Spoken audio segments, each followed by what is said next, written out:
Welcome back, minors. My name is Tracy Kriegel. I'm a counselor here at Student Wellbeing. And I'm Amber Johnston, and I'm also a counselor here at Student Wellbeing. And it's time for your morning cup of joe. So, Amber, a couple weeks ago, I went and seen a movie, and I thought it was pretty good. What movie did you see? Well, it wasn't quite a hit at the box office like they thought it was going to be. But for me and my husband, we really liked it. So, it was an oldie. It was one of those Indiana Jones movies. Oh, I love Indy. It was the Dial of Destiny. So, okay.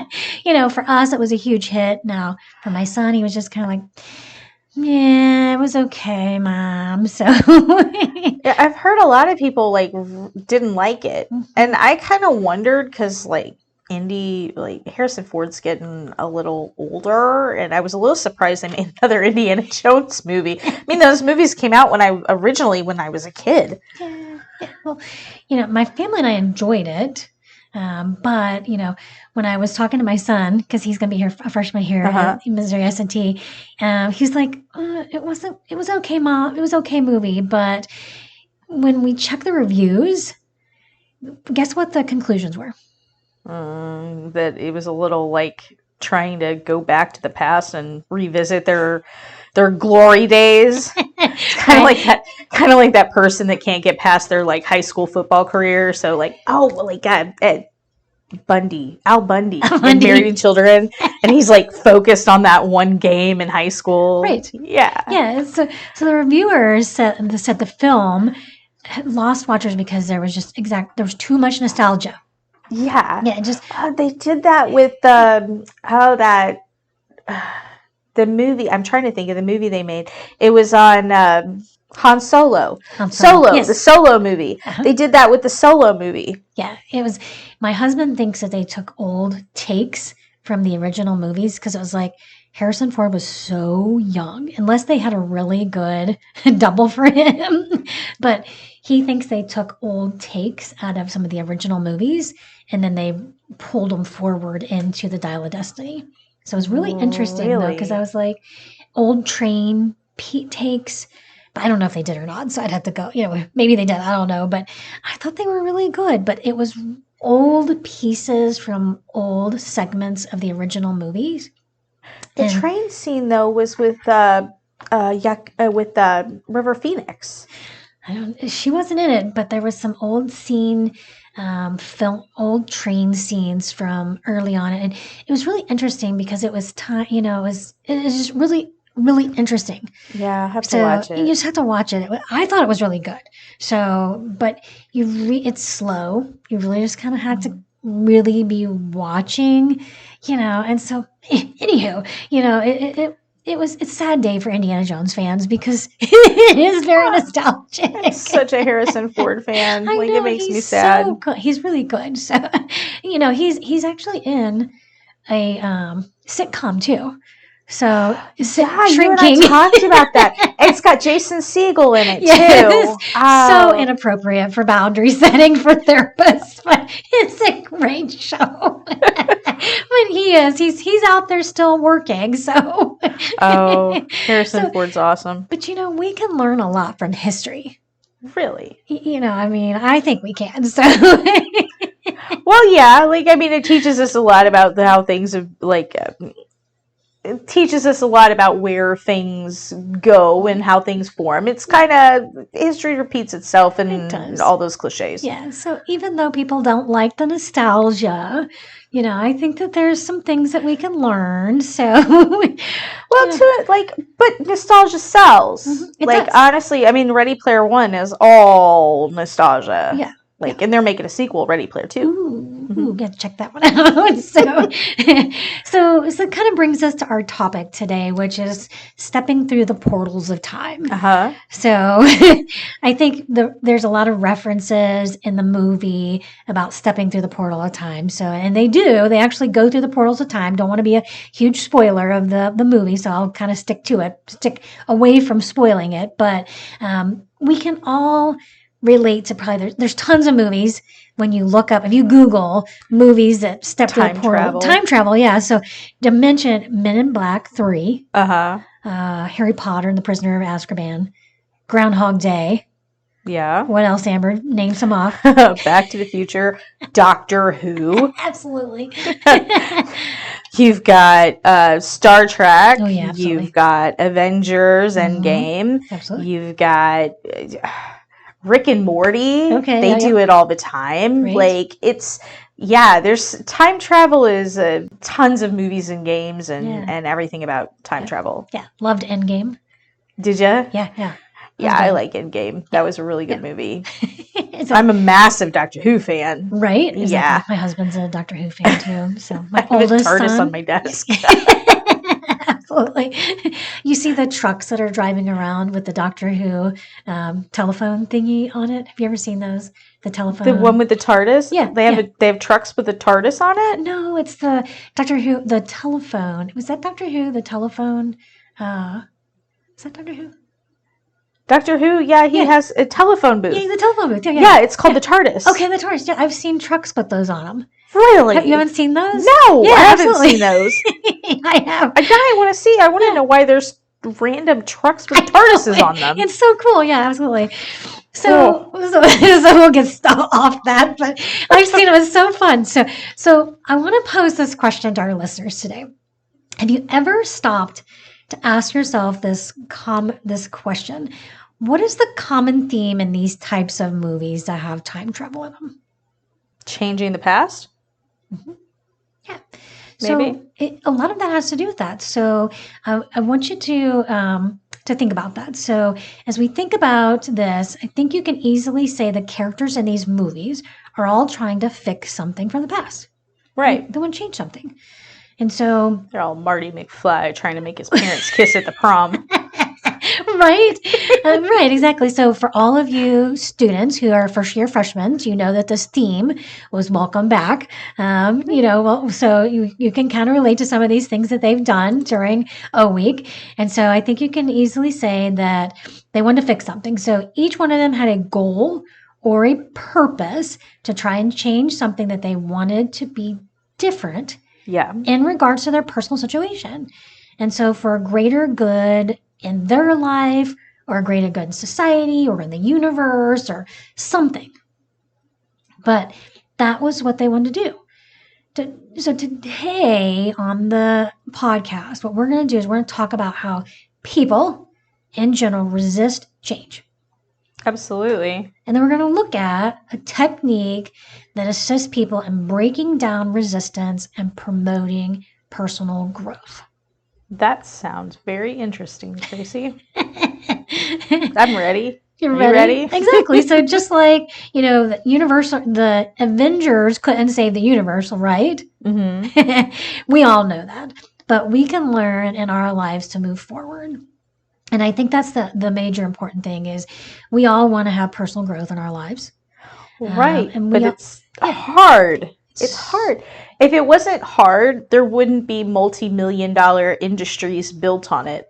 Think about that. Come January when all those New Year's resolutions hit and you've got all the people filling the gyms and stuff. Mm-hmm. It's by March, the gyms are empty again. Right. Yeah. Yeah, always. Change is hard because it means that we've lost control over things. We're changing the way that everything's been done. It's not the same way. And maybe it doesn't feel as fluid and natural as it always has been. It just starts to feel like we don't have control over our own lives anymore. Mm-hmm. And it starts to make us feel like we don't have that autonomy. So you go on a diet and it's like, I don't control what I'm eating anymore. Mm-hmm. So therefore now I want to eat all the things I can't eat because I feel that loss of control. Right. Exactly. That's why diets don't work. Right. It's that changes in the status quo. We feel it and we're like, oh, well, I went from I could eat donuts all day, every day. Was I eating donuts all day, every day? No. Nope. But I feel like now I can't. Now I want to. Right. You're deprived of it. Right. So what was comfortable and easy is not, we can't do it anymore. Right, exactly. So change it creates that uncertainty. Mm-hmm. Everything's out of balance. So when I say uncertainty, that feels like everything is different and there's no sense of direction. You just can't, there's no way to go like it used to be. So you have nowhere to turn for answers. Right? And so it's that hurting, like right there in the pit of your stomach. And you can't get your breath because you feel so lost in confusion. And have you ever experienced that feeling? Right. And then once you start feeling that way, it's like everything just starts falling like dominoes. It's like one thing goes wrong and another thing goes wrong and so on and so forth. And then 10 more things go wrong behind it. And it just feels out of control. Yeah, just totally awful feeling. So you can spurs up all those old resentments and things that you have hiding in the depth of that memory bank. They just all keep flooding forward. And there's just that, changing in our routine. Yeah. And, seeing a person whom you haven't seen in a long time, boy, that really just, sometimes can bring up traumatic memories. Oh, yeah. Yeah. Or being reminded of a difficult situation. My family and I went whitewater rafting on vacation. And don't tell me that's a traumatic event. It was a wonderful event. It was so fun. But when I was a kid, we had a canoeing accident. And it was difficult to get in that boat and convince myself this is going to be okay. But the girl who was sitting next to me, she had a traumatic event when she was 14. So her and I were like arm in arm sitting here going, this is difficult. Right. Because change is so hard. And so when, you're right there in that moment, you want to panic. Right. That took a lot of courage to go in there and face that and have that past experience, and then also be willing to try a new experience and change and expand your horizons like that. That's amazing. Yeah. Change causes us to be vulnerable. Right. We have to be vulnerable. And so we can sometimes go into that state of panic because past hurts and memories can bring up an emotional reaction within our emotional being. And so that's one of those things that we have to be ready for that. Right. Yeah, absolutely. You got to be in the right frame of mind. Right, exactly. Yeah. And when you're in the right frame of mind, change can be a really good thing. I see a lot of students who come in and they're dealing with a tough situation and they make some positive changes and then it completely can change their lives and make things go in a lot better direction and make it a lot easier. It's almost like watching somebody, I liken it to like watching a butterfly become, like you come in and you're the little caterpillar and then you could become a beautiful butterfly, and because you've taken the effort to break everything down and kind of bring it all together. Right. It's a great analogy, Amber. Change can increase so much personal growth and a person's flexibility. And it's just amazing watching people learn to adapt to new situations, and that just their new environments, because, everything is just changing and watching people, and which, everybody's listening to this podcast, the people who are, I'm sure you can identify with some of the ways that they've watched people grow and watching things just, people develop and adapt to all the, their new environments. Yes. Yeah, absolutely. So, Tracy, right now I'm thinking about all of those first year students coming in on campus for the first time, starting their classes. It's intimidating. Yeah. It's a lot of change. Definitely a lot of change. And so, that brings us to brings us to positive improvements, such as, thinking about higher education, a new job, increased finances. Who doesn't want increased finances? Oh, yeah. Thinking about, when you get through higher education, possibilities of getting a new car, getting that new job, which is, that's bringing in, new things. And, the list goes on for miles, all the positive things that you can have added to your life. So change can be positive. And they're all, like marriage, starting a family, baby. Like those are all, having a baby, like it's all change. Yeah, exactly. That's why the students come here is because they're looking to change. They're looking to expand their life. They're looking to go in a different direction. They're not wanting to go back to high school and be the person that they've been for the last 18 years of their life. They come here to change their life for the better and grow into the adult that they want to be. Mm-hmm. Yeah, that was so good, Amber. Classes we go through, brings opportunities and new beginnings. Mm-hmm. With each change, we have an opportunity for a new start. And so when we close one chapter, we open another one. Right. One door shuts, another one opens. And so change brings excitement and enjoyment to life. When our mindset embraces the positive side of change, there's just endless opportunities, which is, so much excitement. And that goes down to perspective. Yes. Is it scary? Is exciting? Mm-hmm. Exactly. So at the beginning of the podcast, we mentioned to our listeners that we were going to introduce them a technique or that would help them break down the resistance in promoting their personal growth. Can we talk about that? Absolutely. So the technique that I was referring to at the top of the podcast is called the choice point. Okay. And so this choice point is a part of what's called acceptance and commitment therapy. And I refer to this technique a lot with my students. And so when students come into my office, they see this picture that's on the board. Mm-hmm. And so it's a diagram that has a circle in the middle and has an arrow pointing to the left and an arrow pointing to the right. And so when that circle, there's three words. Well, let's see, there's a couple words. And then on the arrow, there's a word to the left and an arrow to the right. Mm-hmm. And if you envision this, if you're a visual learner, when you look at this, the arrow that's pointing to the left has the word away, wrote to the top of the arrow. And on the arrow that's pointed to the right, there's the word pointed towards. Mm-hmm. And so when you're thinking about this, we go through a lot of change, and there are things that move us away from our goals, and there's things that move us towards our goals. So the things that keep us hooked on negative things in life, things that keep us hooked on not being able to move towards the positive things in life, are moving us away from our values. The things that want to move us towards our values is that arrow that moves us towards the values. So that's that arrow that we all want to move towards. Those are the things that are taking us towards our values. And so if we want to move towards our values, we have to have what's called unhooking skills. Okay. And so, but if we want to get towards those unhooking skills, there's a little circle that's right there in the middle. And that circle is called the choice point.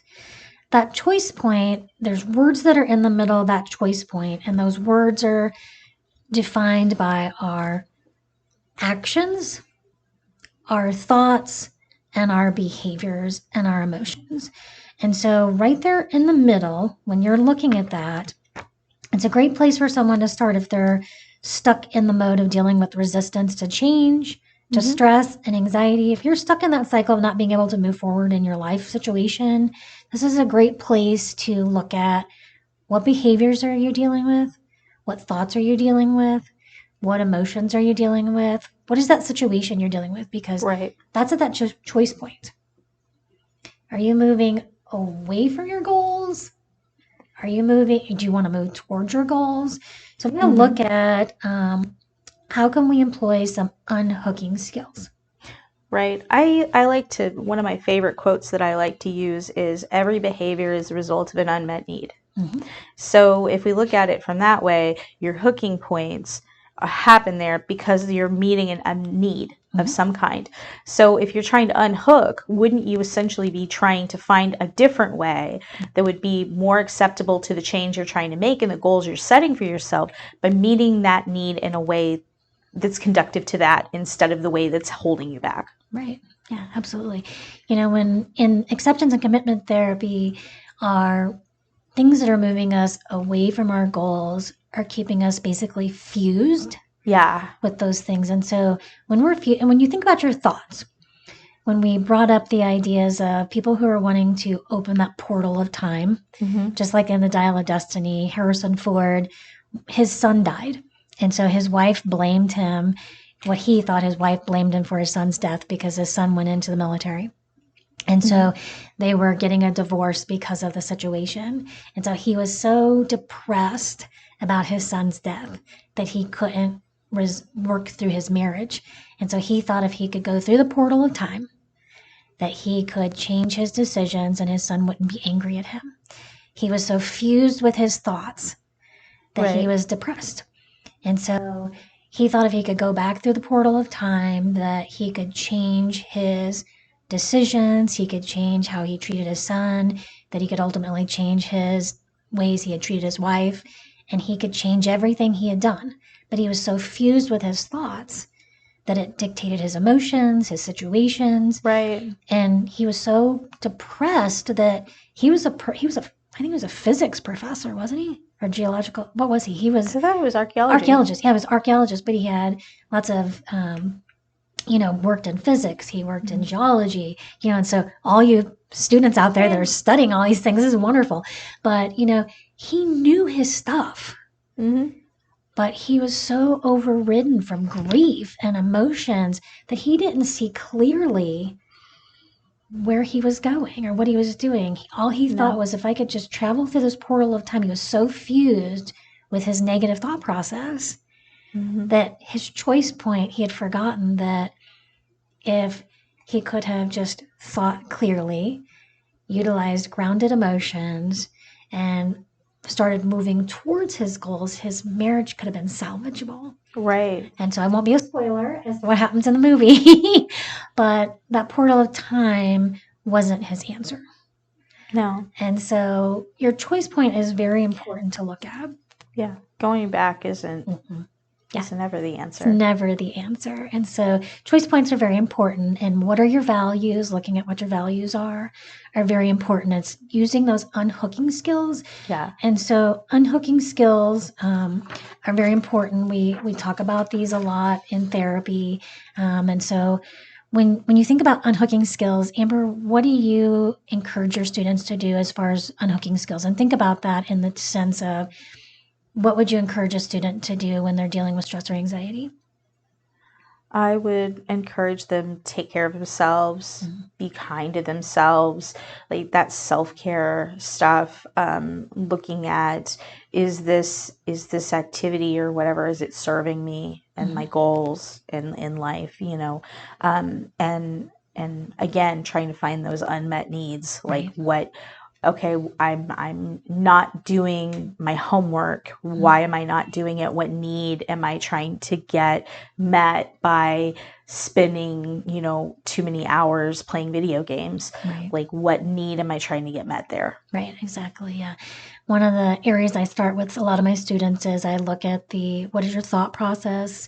Are you utilizing a lot of negative thinking skills? Are you, there's a lot of cognitive distortions that are, pervasive in your mind, and breaking that down. What are 10 ways to untwist those thinking? ABC model. ABC model, exactly. And so these are some therapeutic things that we can do and hone in those unhooking skills, self-soothing skills, grounding techniques, mindful meditation. These are all things that we offer here at Student Wellbeing. Absolutely. And so if you're finding yourself stuck in this perpetual, I've got to change the past. I've got to fix what I've done. I've done something wrong. I can't resolve all this past hurt. I'm living with all these traumatic memories. It's like, I had a hard time getting in that boat to do whitewater rafting. Right. But that's what we call in vivo. We get in there, we just do it, and overcoming that trauma was so exciting. You just do it. And it's exhilarating at the end when you get down that whitewater raft at the end and you go, I did it. Yeah. It was all exciting. That adrenaline and endorphins and all that. Yeah. Exactly. And so you can overcome fears. You can overcome anxiety. You don't have to step through some portal of time to fix what happened in the past. Right. Finding the coping skills to move through time here, today, in the present is what works. And so if you need assistance, we're here Monday through Friday from 8 to 5 during the fall and spring semesters. And if you're here in the summer semesters, we're here from 8 to 4:30 during the summer. So if it's after hours, please don't hesitate to text 988 or where there's trained mental health professionals waiting to talk to you. To tune in and talk to us. So dig deeper and be the change that you need. Right. Well, thank you for joining us this week, Miners, and we'll see you next week. For more information about mental health and wellness, contact Student Wellbeing at 204 Norwood Hall. And you can also give us a call at 573-341-4211. The song Happy Days is brought to us by music from www.free-stock-music.com. You can also add and follow us on Instagram, Twitter, and Facebook using our handle at S&T Wellbeing.